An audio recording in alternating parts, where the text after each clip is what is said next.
Hello la MIF, j'espère que vous allez bien. Aujourd'hui, petite vidéo vlog ici à Uji, c'est une ville entre Kyoto et Nara. Je dois faire une journée de repérage en tant que guide. J'emmène des clients cette semaine et je trouvais ça plutôt bien de faire une visite, enfin un petit repérage des lieux avant de les emmener. Je vais vous raconter dans cette vidéo tout ce que je sais sur le métier de guide parce que maintenant ça fait quelques mois que j'exerce ce métier-là. Donc les qualités à avoir, qu'est-ce que les clients vous posent comme question de manière générale, le prix que vous pouvez être payé, enfin bref, je réponds à toutes vos questions par rapport à ce sujet-là qui peut être très intéressant pour beaucoup de personnes. Donc on perd pas plus de temps, c'est parti, on y va, let's go.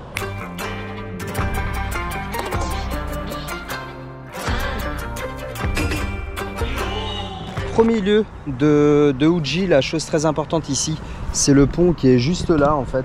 C'est le pont il s'appelle le Ujibashi. Alors la particularité de ce pont là, c'est que c'est l'un des plus anciens ponts du Japon. Il a été construit au 7e siècle ici, donc dans les années 600-650. Alors il a été détruit plusieurs fois, hein, c'est marqué sur la petite pancarte, à cause de tremblements de terre ou de catastrophes naturelles comme celle-ci. Mais il a toujours été reconstruit. En tout cas par rapport à ce pont là, autre particularité, c'est également qu'il a favorisé donc, le commerce au Japon et également le commerce de matcha. Et c'est pour ça que Uji maintenant c'est la ville du matcha, parce que justement avec la rivière qu'on peut voir juste ici, et ça a favorisé la culture du matcha. Et justement j'aimerais bien emmener mes clients faire une cérémonie du thé. Donc il faut que je trouve un restaurant dans les maisons qui sont juste là.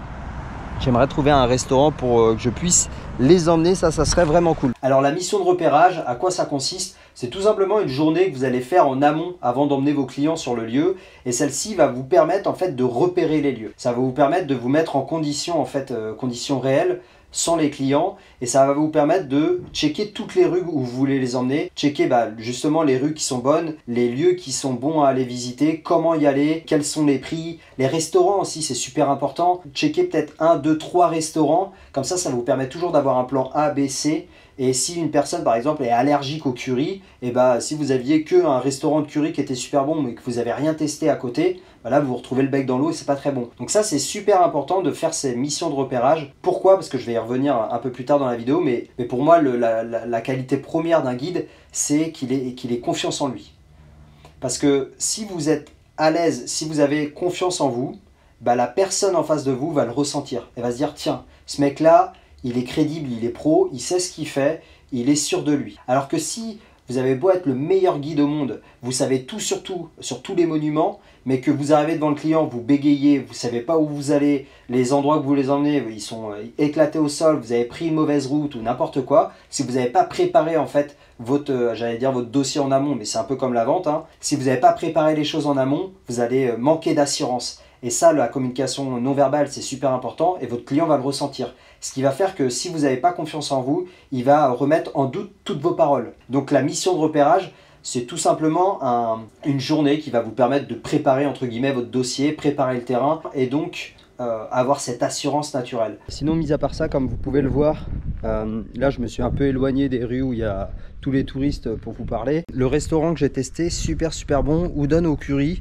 Alors, j'avais regardé des vidéos d'Américains qui étaient déjà, anglais quoi, qui étaient déjà allés au Byodoin Temple et qui avaient testé un peu les udon au matcha, un peu les trucs touristiques qu'on présente dans l'artère principale, enfin la rue principale qui donne au Byodoin Temple.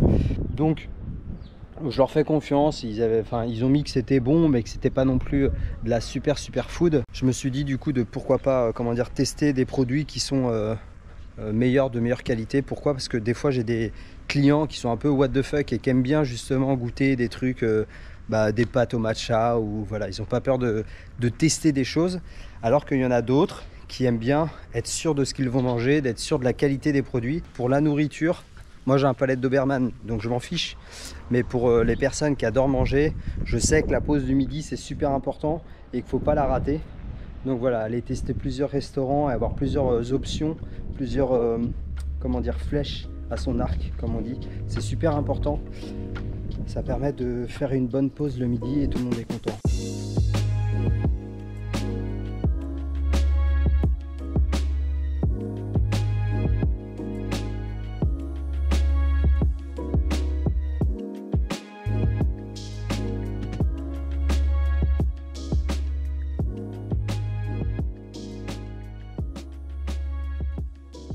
Alors les qualités requises selon moi pour être guide, la première, je dirais l'assurance. Forcément, les gens, s'ils ne vous connaissent pas, ils vont forcément vous juger. Et si vous montrez que vous êtes pro et crédible, ça va permettre de détendre l'atmosphère. Et donc, tout au long de la journée, ça va vous permettre de passer une bonne journée avec eux.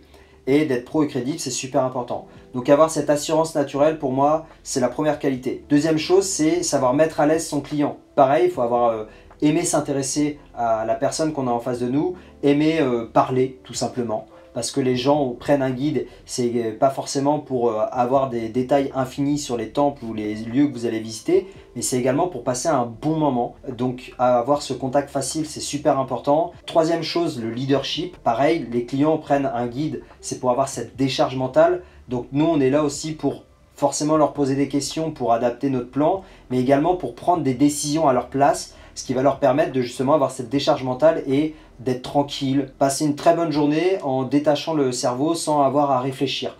Donc avoir ce leadership naturel, aimer prendre des décisions, c'est super important. Et quatrième, la préparation. Être une personne préparée, comme je vous ai dit, avoir un plan A, B et C, c'est super important. Comme ça vous permet de rebondir à chaque fois et de ne pas paraître perdu. Et dernière chose, petit instant auto-promo, mais c'est super important, c'est vraiment le disque. Personnellement, je le vois à travers mes missions de guide, le fait de m'adapter tout de suite à la personne que j'ai en face de moi, ça permet d'optimiser la communication et d'optimiser la journée. Par exemple, j'ai un profil dominant en face de moi, une personne qui adore prendre les décisions.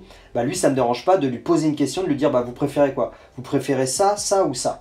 Et comme ça, je le laisse choisir en fait. Ça, il aime bien. Pareil, je sais très bien qu'avec un profil comme ça, il n'aime pas passer 150 000 ans dans un temple. Donc, on visite le temple, je lui en dis un peu sur les caractéristiques, et puis hop, on y va, on passe à un autre temple. Ça, ils adorent. Et pareil, si j'ai un profil influent, qui sont des vrais pipelettes, eux, limite, les temples et tout, ils s'en fichent royal. Ce qu'ils aiment, c'est avoir des anecdotes sur le pays. Ils s'intéressent un peu à la culture, à comment sont les Japonais et tout. Et donc, ces gens-là, il faut énormément parler avec eux. Donc, le disque, par rapport à ça, ça me permet vraiment de m'adapter. Et je trouve que c'est, pour moi, la cinquième qualité, le bonus à avoir pour paraître encore plus professionnel et optimiser ses journées avec ses clients.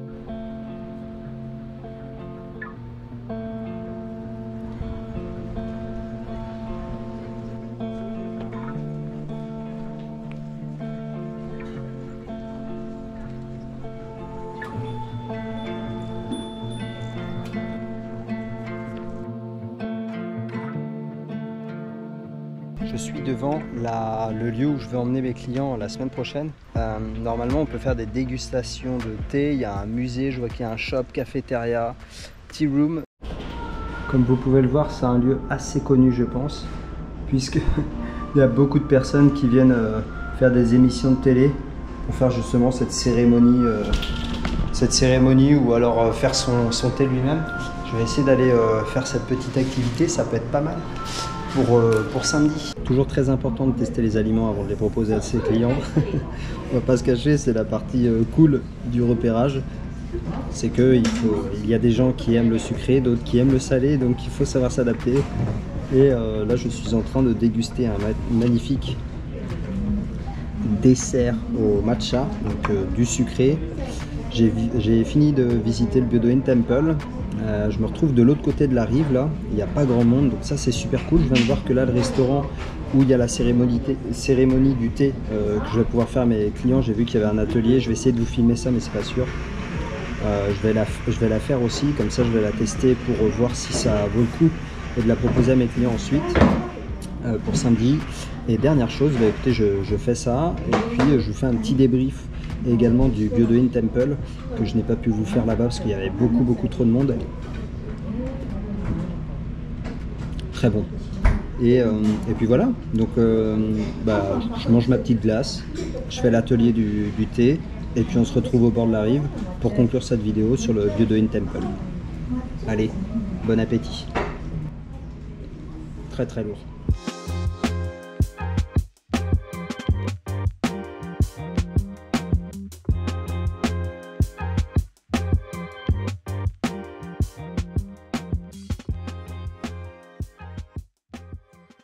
Les journées, comment elles se passent, justement, c'est tu arrives à 9 h à l'hôtel du client et c'est de 9 h à 17 h généralement, il y a une pause à midi. Ça, c'est un peu justement la journée type. Maintenant, personnellement, je finis toujours moi mon dernier temple à 17 h et je ramène mes clients, donc ça fait 17h30, 18 h. Chose très importante, le matin, découverte de besoins, donc poser des questions sur ça fait combien de temps qu'ils sont au Japon, s'ils ont déjà été, s'ils connaissent un peu le pays, combien de temps ils restent dans la ville. Voilà, c'est des questions ouvertes à poser, ça va vous permettre, enfin ça nous permet d'adapter en fait après notre circuit, avoir un plan A, plan B et plan C, et donc du coup leur proposer la meilleure solution. Je dis n'importe quoi, il reste qu'une seule journée dans cette ville-là, peut-être faire que les incontournables. Par contre, s'ils y restent 4-5 jours, leur dire écoutez, vous n'avez pas besoin de moi pour visiter ce temple-là, ce temple-là et ce temple-là. Vous allez checker sur Internet, c'est la même chose. Par contre, moi, ma plus-value, c'est de vous emmener dans des endroits un peu hors des sentiers battus, de vous emmener dans des endroits que vous n'allez pas avoir la présence d'esprit d'y aller. Ça, c'est la petite plus-value d'un guide, encore une fois de plus. Et dernière chose, les sujets dont on va souvent parler avec les gens ou les questions que les clients vont me poser à 80%, voire même 90% du temps, c'est toujours les mêmes questions. Ils s'intéressent à vous, en fait. Donc, qu'est-ce qu'on fait au Japon? Depuis combien de temps on y est? Pourquoi on aime le Japon? Qu'est-ce qui nous a fait aimer le Japon? Ça, c'est des questions qui reviennent tout le temps. Ensuite, ça va être qu'est-ce que vous aimez comme nourriture? Comment sont les Japonais au travail? Comment sont les Japonais après le travail? Parlez-moi de la mafia japonaise, parlez-moi des SDF au Japon, comment ça se passe. Voilà, ça va vraiment être des questions qui vont être générales en fait. Et donc, tous les sujets de vidéo que j'ai pu regarder depuis 4 ans avec Tev, Mitsu, Louis-san et tout, là ça me sert en tant que guide parce que du coup j'ai acquis pas mal d'expérience par rapport à ça et ça me permet de répondre justement à tous ces clients. Donc ça c'est cool.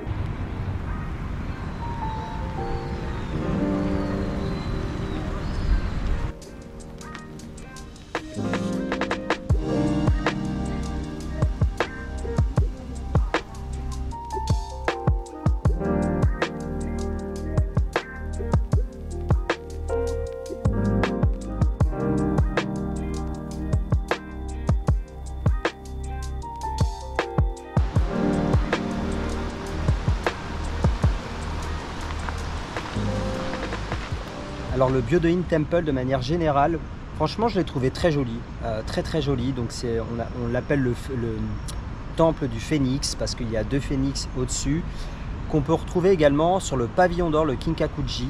Le phénix, pour la petite anecdote, ça représente un peu l'immortalité ou la résurrection dans la culture asiatique. Et donc là pour le coup ça porte bien son nom sur le Byodo-in parce qu'il a visiblement jamais été détruit, que ce soit dans des guerres ou alors tremblements de terre, choses comme ça. Voilà, il a vraiment survécu, c'est un warrior ce temple. Donc pour le coup, le phénix et le côté immortel lui va plutôt bien. Voilà.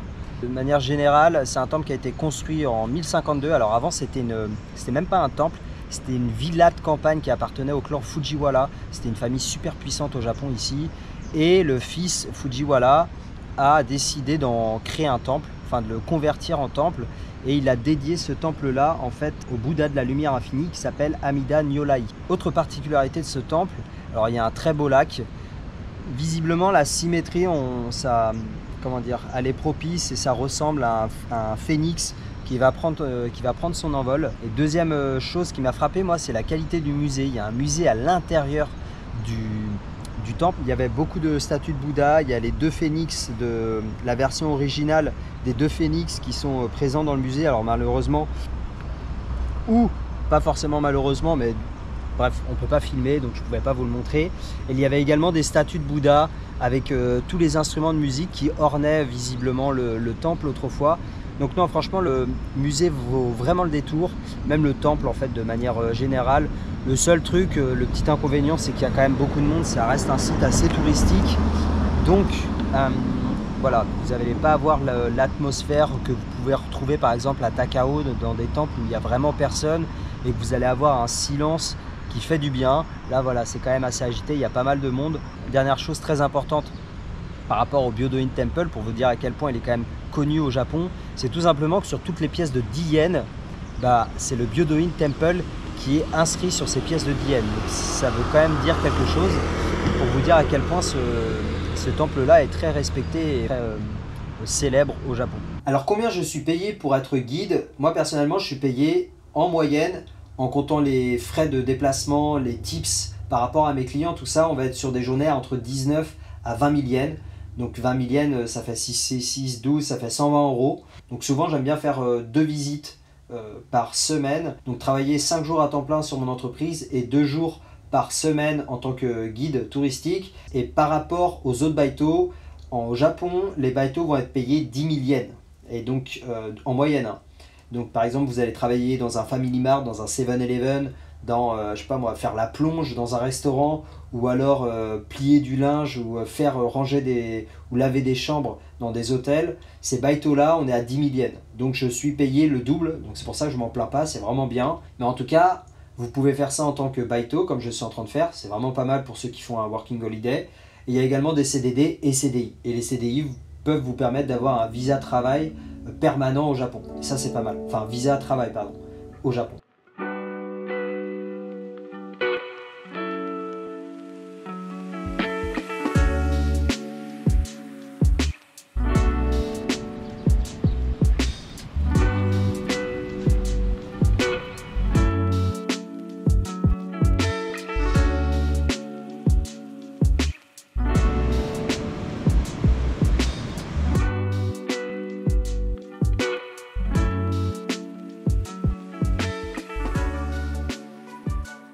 Donc pour résumer, franchement, je valide totalement ce temple, ou en tout cas cet endroit, cette petite ville d'Uji, qui est entre Nara et Kyoto, je le répète.